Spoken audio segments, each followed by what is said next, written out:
पहला है हम लोग जानेंगे कि राजनीतिक शास्त्र होता क्या है। राजनीतिक शास्त्र क्या है? क्या कहता है कि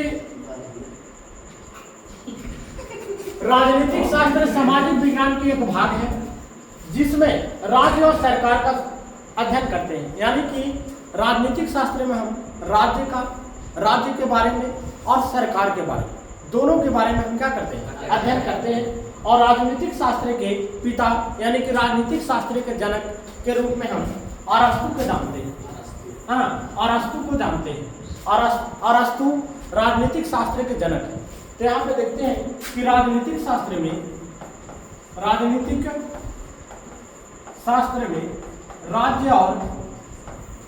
राज्य और सरकार के बारे में हम लोग पढ़ते हैं। राजनीतिक शास्त्र में राज्य और सरकार के बारे में पढ़ते हैं। राज्य और सरकार के बारे में, राज्य और सरकार के बारे में पढ़ते हैं, है ना? पढ़ते और राजनीतिक शास्त्र के जनक के रूप में हम अरस्तु को जानते हैं। अरस्तु जो है ना, यूनान के एक चिकित्सक भी हैं, है ना, और एक राजनीतिज्ञ भी, है ना। राजनीतिज्ञ और चिकित्सक के रूप में प्रसिद्ध हुए, है ना। तो आप आगे कहते हैं डेमोक्रेसी क्या है? डेमोक्रेसी लोकतंत्र का इंग्लिश शब्द है। डेमोक्रेसी का मतलब होता है, डेमोक्रेसी यूनान शब्द डेमोक्रेसिया से बना है। यानी कि डेमोक्रेसी जो है, यानी कि लोकतंत्र जो शब्द है यूनान के शब्द डेमोक्रेसिया से बना है। डेमोक्रेसिया से बना है। यूनान में डेमोस का अर्थ होता है लोग और क्रेसिया का अर्थ होता है ना, शासन। यानी कि कहने का मतलब है कि जो डेमोक्रेसी शब्द है, डेमोक्रेसी वह यूनान के डेमोक्रेसिया शब्द से बना हुआ। ये जो डेमोक्रेसिया शब्द है इस शब्द से डेमोक्रेसी बना हुआ है।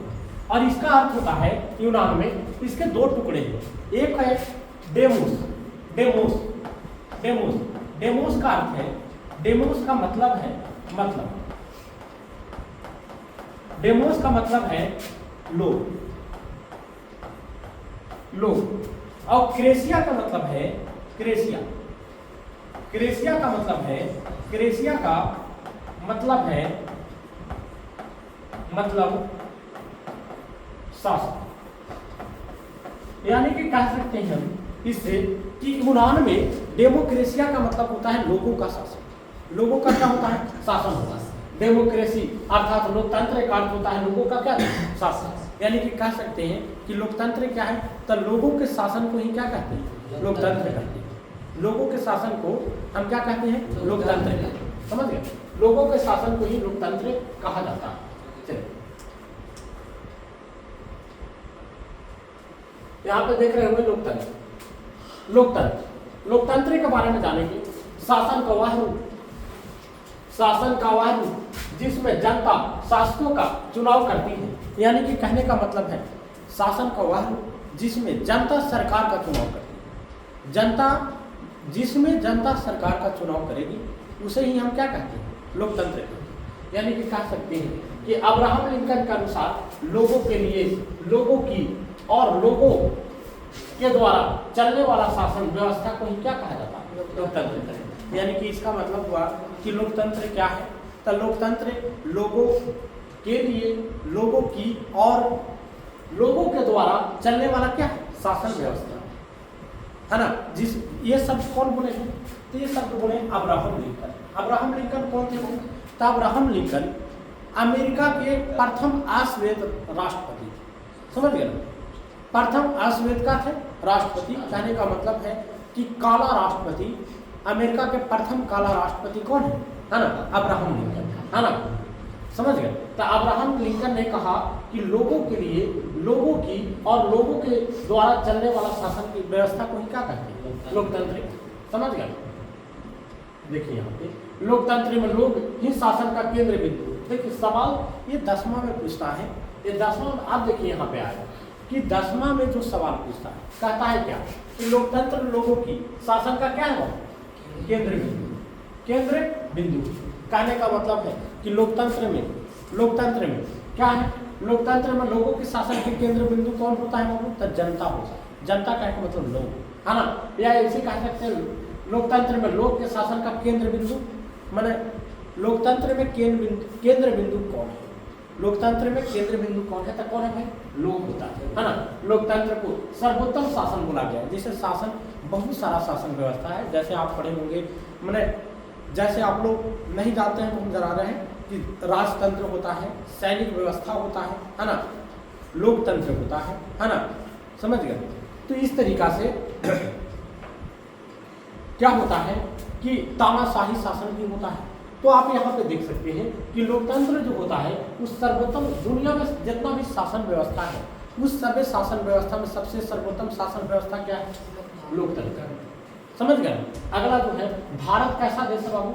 लोकतांत्रिक देश है, यानी कि भारत के लोग लोकतंत्र को क्या करते हैं? मानते हैं। भारत के लोग कोची को मानते हैं?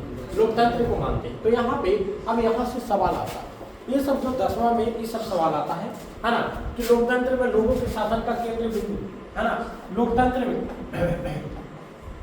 लोग सवाल ऐसे आता है कि लोकतंत्र में शासन का केंद्र बिंदु कौन है? शासन का केंद्र बिंदु कौन है? तो कौन है बाबू? बिंदु कौन है? तो कौन है ना, तो कौन है? तो जनता। जनता का है मतलब है लोग का मतलब जनता, है ना। दूसरा में क्या है कि दुनिया के सबसे अच्छा शासन व्यवस्था कौन है? सबसे अच्छा शासन व्यवस्था तो कौन सा है? लोकतंत्र। दुनिया के सबसे अच्छा शासन व्यवस्था कौन है? लोकतंत्र। और भारत में कैसा शासन व्यवस्था? तो लोकतांत्रिक शासन व्यवस्था। यहाँ से आपको समझ में आ गया होगा कि क्या है ना। देखिए, तब यहाँ पे आता है कि लोकतंत्र आखिर जो दुनिया के सबसे अच्छा शासन व्यवस्था है वह उसका कितना भाग? लोकतंत्र के भाग कितने? तो लोकतंत्र के दुनिया में 2 भाग होता है ना। एक होता है कौन सा लोकतंत्र? प्रत्यक्ष लोकतंत्र, है ना। एक क्या होता है? प्रत्यक्ष लोकतंत्र होता है, प्रत्यक्ष लोकतंत्र, है ना। और दूसरा क्या होता है बाबू? दूसरा होता है कौन सा? अप्रत्यक्ष लोकतंत्र होता है। अप्रत्यक्ष लोकतंत्र होता है। तब प्रत्यक्ष लोकतंत्र क्या है? देखिए, तो कहता है कि जिसमें सरकार को सीधे तौर पे जनता चुन लेती है ना, जिसमें सरकार को सीधे तौर पर एकदम डायरेक्ट क्या करते हैं? डायरेक्ट रूप से सरकार को चुन लेती है, सीधे आमने सामने से क्या करते हैं? चुन लेती है। वो क्या बोलते हैं? प्रत्यक्ष लोकतंत्र बोलते हैं।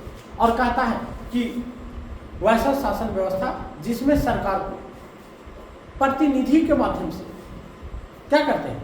चुनते हैं, उसे क्या बोलते हैं? अप्रत्यक्ष लोकतंत्र। तब भारत में है, भारत में कैसा लोकतंत्र है? अप्रत्यक्ष। और प्रत्यक्ष लोकतंत्र कहाँ पे है बाबू? दुनिया के खाली एक ही देश ऐसा है जहाँ पे क्या है? प्रत्यक्ष लोकतंत्र। कौन सा देश है? स्विट्जरलैंड, है ना। नहीं तो अप्रत्यक्ष लोकतंत्र किसका है? एक है अपना देश भारत, अमेरिका, है ना, इंग्लैंड, ये सब देशों में कैसा लोकतंत्र है? अप्रत्यक्ष लोकतंत्र है ना। तो यहाँ पे ये भी सवाल आता है। सवाल क्या आता है बताओ? सवाल आता है बाबू कि भारत में कैसा, है ना, भारत में कैसा लोकतंत्र है? तो भारत में कैसा लोकतंत्र है? अप्रत्यक्ष लोकतंत्र है। भारत में कैसा लोकतंत्र है भाई? अप्रत्यक्ष लोकतंत्र। समझ गए ना? भारत में अप्रत्यक्ष लोकतंत्र है।